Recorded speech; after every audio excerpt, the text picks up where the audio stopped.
For most of the Cold War, Americans were told that the greatest battles were being fought somewhere far away, in secret facilities, missile silos, and intelligence briefings hidden behind layers of classification. But the truth is more unsettling and far more revealing. One of the most decisive confrontations between the United States and the Soviet Union did not take place on a battlefield or even in a negotiation room. It unfolded quietly, inside reports written by Soviet intelligence officers who were forced to confront a reality they had not been trained to accept. Because while the Soviet system invested enormous effort into proving that capitalism was unstable, exploitative, and destined to fail, American society was doing something profoundly dangerous to that narrative. It was working. Not in dramatic ways, not in ways designed to impress foreign observers, but in ways that were far more difficult to dismiss through consistency, predictability, and the steady improvement of everyday life. And inside the headquarters of the KGB, that reality was being documented with growing unease. This is not a story of propaganda victories or ideological speeches. It is the story of what happened when ideology collided with evidence, and evidence refused to cooperate. By the late 1950s, the KGB had expanded its mission far beyond traditional espionage. Intelligence was no longer limited to military capabilities or diplomatic intentions. Economic performance, technological innovation, and social stability had become central concerns. The Cold War, after all, was no longer just about who could destroy the other first. It was about which system could endure longer without collapsing under its own weight. For Soviet leadership, the answer was supposed to be obvious. Marxist-Leninist theory held that capitalism contained fatal contradictions. Economic crises would intensify. Inequality would provoke unrest. Workers would eventually reject the system that exploited them. The role of intelligence agencies, in theory, was to monitor the timing of this inevitable collapse. But intelligence does not operate on theory alone. It operates on observation. And what Soviet intelligence officers were observing inside the United States did not resemble a system on the verge of failure. Reports from KGB residenturas in Washington, New York, and other major American cities began to focus on data that was difficult to explain away. Industrial output continued to grow. Consumer markets expanded year after year. Technological innovation moved rapidly from military applications into civilian use. Productivity rose alongside wages. And perhaps most troubling of all, dissatisfaction did not automatically translate into systemic instability. These were not casual impressions. They were measured, verified, and cross-checked. Christopher Andrew, in The World Was Going Our Way, draws extensively on declassified material from the Mitrokhin archive to show how Soviet intelligence gradually shifted its analytical focus. Early Cold War reports had relied heavily on ideological assumptions. Later reports, however, became increasingly empirical. Numbers replaced slogans, trends replaced predictions, and the conclusions became harder to control. One recurring observation appeared again and again. American capitalism was not merely surviving crises, it was absorbing them. Economic downturns did not produce collapse. Political polarization did not halt production. Social movements did not paralyze institutions. Instead, the system adjusted. New legislation emerged. Markets recalibrated. Innovation continued. For a system that believed capitalism could not correct itself, this adaptability was deeply unsettling. Inside the KGB, analysts were expected to remain loyal, but accuracy was non-negotiable.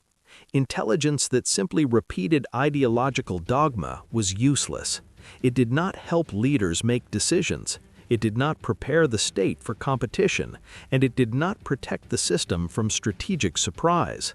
So officers reported what they saw. They reported that American consumers enjoyed a level of access and choice that was not confined to elites. They reported that supply chains were resilient, that shortages were rare, that technological improvements were rapid and widely distributed. They reported that competition, while inefficient in theory, produced results that central planning struggled to replicate in practice. These reports were classified. They were never intended for public consumption, and they were written in careful language, designed to inform without provoking ideological panic. But taken together, they formed a picture that could not be ignored. The KGB was not praising capitalism, it was acknowledging functionality. And functionality in the context of the Cold War was power. This realization did not produce immediate policy change. Soviet leadership remained publicly confident. Official rhetoric continued to emphasize the moral and historical superiority of socialism. But internally, the tone had shifted. Predictions of imminent capitalist collapse became less frequent. Timelines extended. Conditional language replaced certainty. The intelligence services understood something that ideology struggled to accept: a system that consistently delivers material improvement to its population gains legitimacy without force. It stabilizes itself quietly, and it becomes difficult to undermine from the outside. American strength, as described in these reports, was not rooted solely in military dominance or global influence. It was embedded in everyday life, in expectations, routines, and standards that shaped how people measured success and failure. And once those standards existed, they became impossible to ignore. By the early 1960s, this quiet contradiction sat at the heart of the Cold War. The Soviet Union claimed historical inevitability. The United States demonstrated practical endurance. And inside the KGB, analysts were forced to reconcile doctrine with data. What followed was not an admission shouted from podiums or written into speeches. It was something far more revealing. It was an admission written slowly, cautiously, and in silence. By the early 1960s, the contradiction facing Soviet intelligence had moved beyond abstraction. The question was no longer whether American capitalism was flawed, that assumption remained intact, but why those flaws were not producing the collapse that theory had promised. To answer this, the KGB intensified its analytical efforts, shifting from general observation to systematic examination of how the American system actually functioned on a daily basis. The result was a body of reports that grew increasingly uncomfortable to read. KGB officers assigned to economic intelligence were instructed to collect detailed information on production, distribution, and consumption. But unlike earlier efforts, these reports were not framed as ideological critiques. They were technical. They focused on measurable outcomes. And in doing so, they revealed patterns that Soviet planners found difficult to counter. One recurring theme was availability. American consumer markets, according to multiple reports cited in The World Was Going Our Way, demonstrated a level of consistency that stood in sharp contrast to the Soviet experience. Goods were not merely produced, they were delivered. Shelves remained stocked. Seasonal shortages were rare, and when disruptions occurred, they were temporary rather than systemic. This reliability mattered more than abundance. Soviet economic theory emphasized production targets. The American system, as KGB analysts increasingly noted, emphasized responsiveness. Supply followed demand with remarkable speed. Distribution networks adjusted without centralized directives. Competition, while wasteful on paper, appeared to solve problems faster than bureaucratic planning could. Several reports highlighted the role of private initiative. In the United States, technological innovation was not confined to state priorities or five-year plans. It emerged from firms seeking advantage, consumers seeking convenience, and engineers responding to market pressure. The outcome was uneven, sometimes chaotic, but consistently dynamic. For Soviet analysts trained to associate efficiency with central control, this posed a serious conceptual problem. The reports also examined labor conditions, an area where Soviet ideology expected to find its strongest evidence. Exploitation, inequality, and worker alienation were assumed to be structural features of capitalism. Yet intelligence officers observed a more complex reality. While disparities existed, wage growth often tracked productivity. Employment remained relatively stable, and crucially, labor unrest did not paralyze economic activity. Strikes occurred, protests erupted, but institutions absorbed these disruptions rather than collapsing under them. One internal memorandum from the mid-1960s noted that American firms adapted to labor pressure through negotiation, automation, and restructuring rather than repression or stagnation. From an intelligence perspective, this adaptability reduced the likelihood of systemic breakdown. Equally troubling were observations about consumer psychology. KGB reports frequently emphasized expectations. American consumers expected goods to be available, functional, and replaceable. This expectation created pressure on producers to maintain standards. Failures were punished through market loss rather than political intervention. Over time, this feedback loop produced gradual but persistent improvements in quality and efficiency. In contrast, Soviet consumers adapted their expectations downward. Shortages were anticipated, delays were normalized, workarounds became routine. While this resilience was often praised internally as a form of social strength, intelligence analysts understood its darker implication. Low expectations masked inefficiency and delayed reform. The American system, by contrast, punished failure immediately and visibly. As the decade progressed, KGB analysts also examined technological diffusion. One of the most striking findings was how quickly innovation moved from specialized sectors into everyday life. Advances developed for military or industrial use were rapidly adapted for consumer markets. Electronics, materials science, and automation technologies spread across industries with minimal central coordination. This diffusion accelerated productivity gains and reinforced consumer expectations. For Soviet planners accustomed to controlling technological priorities, this decentralized spread of innovation appeared both impressive and destabilizing. It made long-term prediction difficult, it rewarded flexibility over obedience, and it reduced the effectiveness of state-directed competition. By the late 1960s, internal assessments increasingly avoided language predicting imminent capitalist collapse. Instead, reports focused on comparative performance. Analysts evaluated strengths and weaknesses without assuming historical inevitability.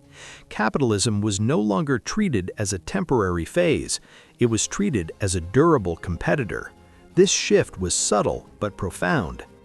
The KGB did not announce this change. It did not challenge official doctrine. But within classified circles, the tone had changed. Intelligence officers no longer wrote as observers waiting for failure. They wrote as analysts studying a system that worked differently and alarmingly well. Some attempted to reconcile these findings by emphasizing external exploitation or unsustainable consumption. Others argued that American success was contingent on unique historical conditions. But even these explanations conceded the central point.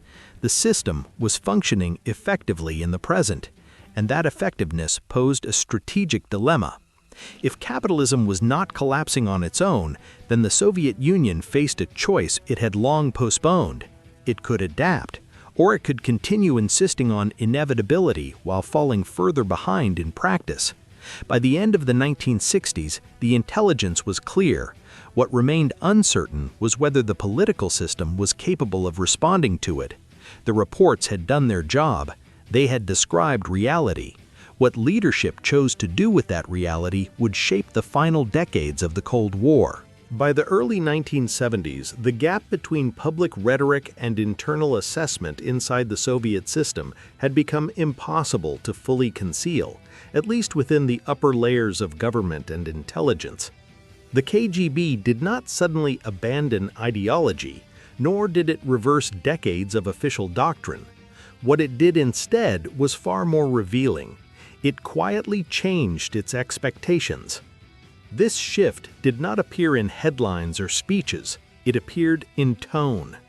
Reports from this period, many later cited by historians working with declassified archives, show a marked reduction in certainty. Where earlier documents spoke confidently of capitalism's inevitable collapse, later assessments spoke cautiously of long-term competition. Where analysts once focused on predicting failure, they now focused on measuring resilience.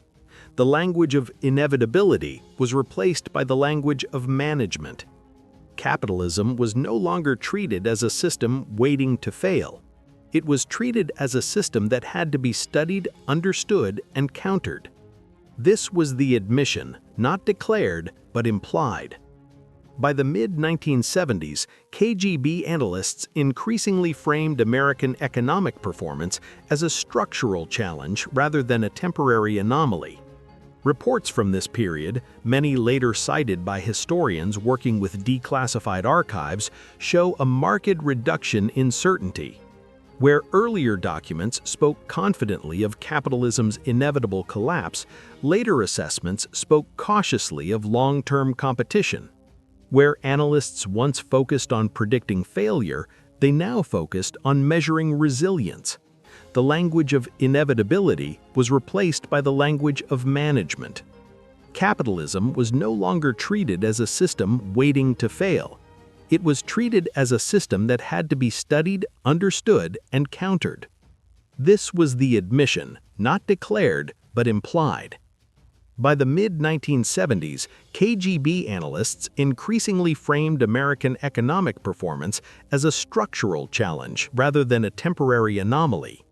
Reports emphasized productivity growth, technological leadership, and institutional flexibility. They examined how the United States absorbed crises without losing momentum, how consumer expectations reinforced efficiency, and how decentralized decision-making allowed rapid adjustment. These assessments were not optimistic, they were sober. The intelligence services understood that if capitalism had survived repeated recessions, social upheaval, and global competition, then its collapse could no longer be assumed. It would have to be outperformed. And that was a far more difficult task. According to Christopher Andrew, by the time Soviet leadership seriously considered reform, the intelligence community had already reached a quiet consensus. The problem was not that the Soviet Union lacked resources or talent, it was that its system struggled to translate those assets into consistent everyday results. Planning excelled at mobilization, but faltered at adaptation. Control ensured stability, but discouraged initiative.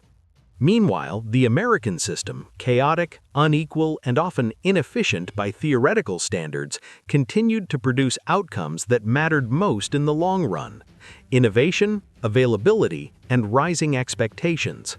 By the late 1970s and early 1980s, this realization shaped internal debates at the highest levels. Intelligence reports increasingly informed discussions about modernization, technological reform, and limited decentralization.